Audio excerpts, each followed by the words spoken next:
Hola amigos, espero que estéis muy bien y que estos días de confinamiento no nos esté pasando demasiada factura. Mirad, hoy vamos a comentar el texto del Evangelio de hoy. El texto del Evangelio de hoy es del Evangelio de Juan capítulo 9. Es el texto del ciego de nacimiento. Si os fijáis, la semana pasada hablamos de la samaritana. La samaritana es agua. Hoy hablamos del ciego. El ciego significaría la luz. Y la semana que viene es la resurrección de Lázaro, que sería la vida. Eran tres catequesis mistagógicas que se hacían en la iglesia primitiva para preparar a los que se tenían que bautizar el día de Pascua. Fijaos, ahora sí que tiene sentido. La samaritana es agua, el ciego es luz y después la resurrección de Lázaro sería la vida, ¿no? Tanto hoy toca este texto tan bonito que Jesús encuentra a un ciego de nacimiento y le pide que lo cure. Mirad, lo que significa un ciego es más profundo que nosotros lo que podríamos ver. Nosotros vemos a alguien que no puede ver, pero un judío del siglo I sobre todo veía a un pecador. Es decir, un ciego, un cojo, un mudo, un sordo mudo, un epiléptico, eran gente que, aparte de tener una enfermedad, tenían esta enfermedad porque Dios los había castigado. Eran unos pecadores.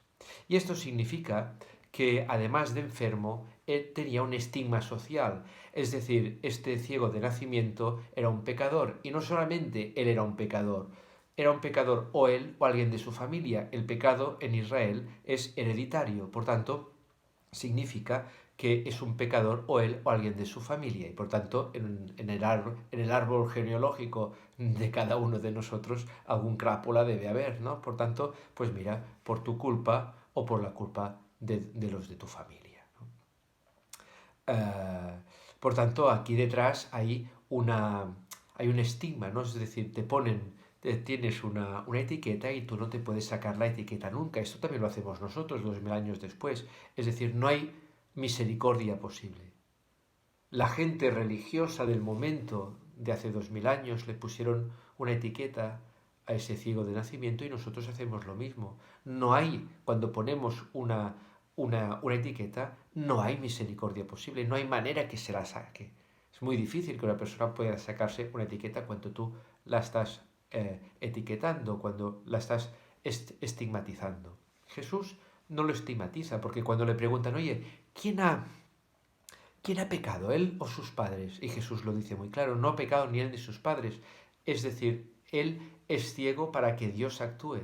Es decir, a través del ciego, a través del ciego la gente puede ver la gloria de Dios. Es decir, Dios quiere tanto al ciego, Dios lo considera de su familia que lo restituirá. Es decir, Dios va a hacer maravillas, la gracia de Dios va a ir al ciego y lo va a rehacer. Y esto es lo que hace.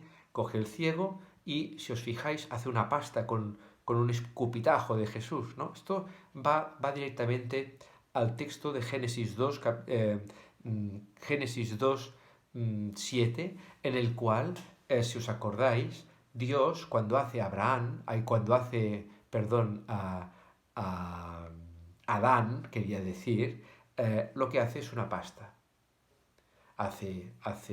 Lo hace del barro. Y esto hace lo mismo Jesús con el ciego. Esto significa una nueva creación. Es decir, Jesús con el ciego le da otra oportunidad, pero no le da una oportunidad, sino le da una oportunidad que diríamos, en filosofía lo decimos, ontológica, es decir, lo rehace, lo hace de nuevo. El que está con Jesús, el que se ha bautizado es otra criatura, es, es, es, es otra cosa.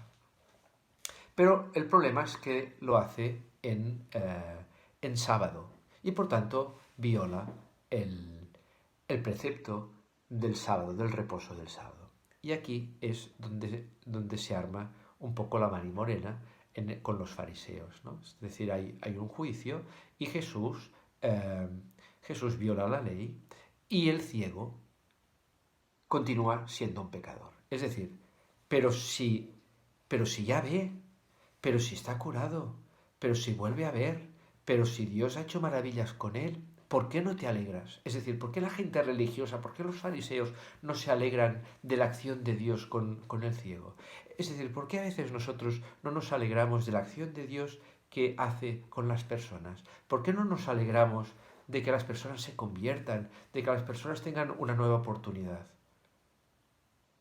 Siempre será ciego, siempre será un pecador. Aunque vea, siempre no le van a quitar nunca la etiqueta de pecador.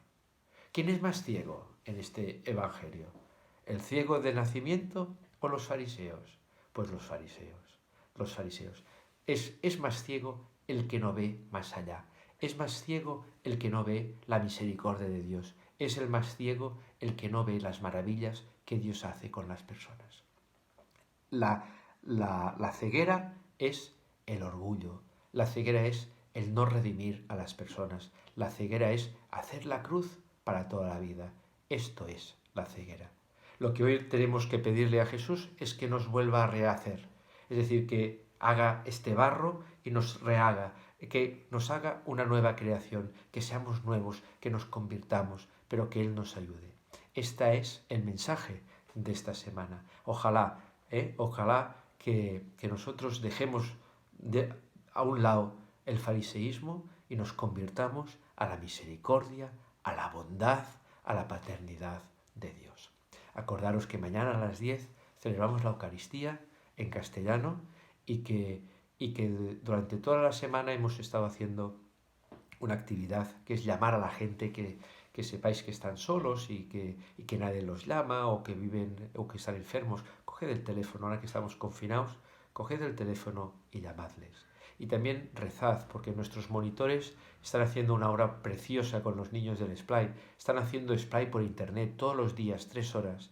Y ahora acabamos de celebrar una oración con los niños del Splay. Están todos, 120 conectados, haciendo una oración de media hora aquí en mi despacho, preciosa. Mirad, no hay mal que por bien no venga. Y nos está haciendo ver que nuestra parroquia es más que una iglesia, sino que es una comunidad.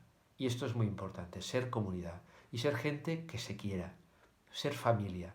Las familias no se ponen etiquetas. En la familia hay misericordia y redención.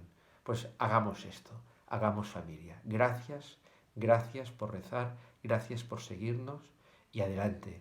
Y siempre, hoy es el domingo de la alegría, siempre contentos. No nos dejemos abatir por la situación. Vivamos contentos, felices, esperanzados, porque el Señor está con nosotros. Feliz domingo a todos. Nos vemos mañana a las 10.